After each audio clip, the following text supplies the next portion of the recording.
पति के रिश्तेदार, एक शिक्षापट कहानी। शादी के 7 साल बीतने के बाद भी पति पत्नी में काफ़ी झगड़े होते रहते थे। झगड़ों की वजह तो अलग अलग होती थी, लेकिन उनमें सबसे मुख्य वजह ये थी कि पति और पत्नी के विचार कभी आपस में नहीं मिलते थे। जहाँ पति स्वभाव से नेक, सेवाभावी और सबके प्रति समभाव रखने वाला था, वही पत्नी का स्वभाव स्वार्थी और भेदभाव करने वाला था। पति पत्नी के स्वभाव और उसके व्यवहार से तंग आ गया था। वो हमेशा कोशिश करता रहता है कि पत्नी का आचरण और स्वभाव में किसी तरह बदलाव आए। पत्नी अपने ससुराल साइड के रिश्तेदारों के साथ कभी सीधे मुंह बात ना करती। कई लोग उसके खराब व्यवहार के कारण नाराज हो जाते, लेकिन पत्नी उसकी भी परवाह नहीं करती। पति को इस बात से काफ़ी दुख होता कि उसकी पत्नी उससे इतनी विपरीत क्यों है।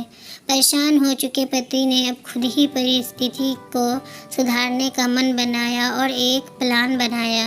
अगले दिन पति ने पत्नी से कहा, सुनो मोना, मैं सोच रहा था कि पापा, मम्मी, बहन, भाई और उनके बच्चों को घर पर इनवाइट कर लेता हूँ। काफ़ी समय हो गया उनसे मिले हुए, इसी बहाने उनसे मिल भी लेंगे और उनके साथ थोड़ा समय बिताने के लिए भी मिल जाएगा।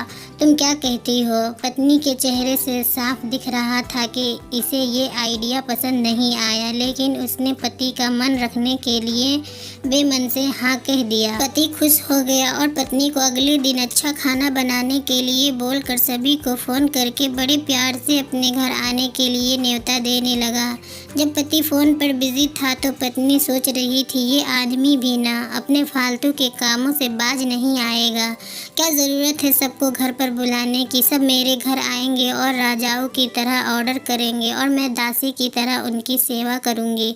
नहीं नहीं, मैं ऐसा नहीं होने दूंगी। अच्छा खाना तो क्या, मैं इन्हें सादा खाना भी नसीब नहीं होने दूंगी। देखती हूँ कितनी देर टिकते हैं ये लोग मेरे घर। अगले दिन सुबह पति काफ़ी खुश था। जब सिर्फ 2 ही घंटे बचे थे सभी मेहमानों का आने के लिए, पति ने अपनी पत्नी से पूछा, अच्छा बताओ तो सही, आज सबको खाने में क्या स्पेशल खिलाने वाली हो? पत्नी मुंह बनाते हुए बोली, स्पेशल खाना क्यों?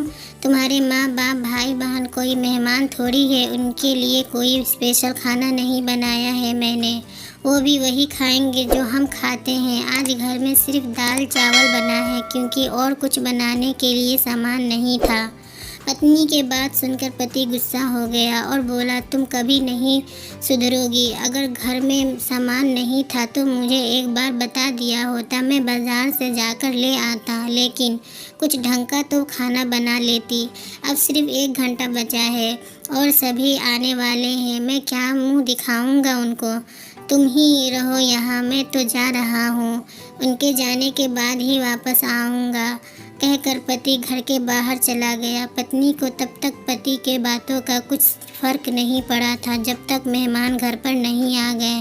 और जैसे ही सब मेहमान घर पर आए तो पत्नी के होश उड़ गए, क्योंकि भाई बहन, माँ बाप और बच्चे वो उसके पति के साइड वाले नहीं बल्कि खुद उसी के थे। यानी कि पति ने अपने माँ बाप को नहीं, अपने ससुराल वालों को खाने पर इनवाइट किया था।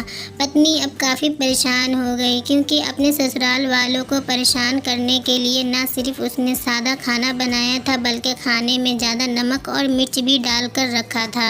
अपने मायके वालों को सामने देखकर पत्नी हाथ मलने लगी। थोड़ा सोचने के बाद पत्नी ने अपने पति को फ़ोन मिलाया और कहा, तुमने मुझे पहले क्यों नहीं बताया कि मेरे मम्मी पापा और भाई बहन आने वाले हैं? तुम पहले बता देते तो मैं अच्छा खाना उनके लिए बनाती।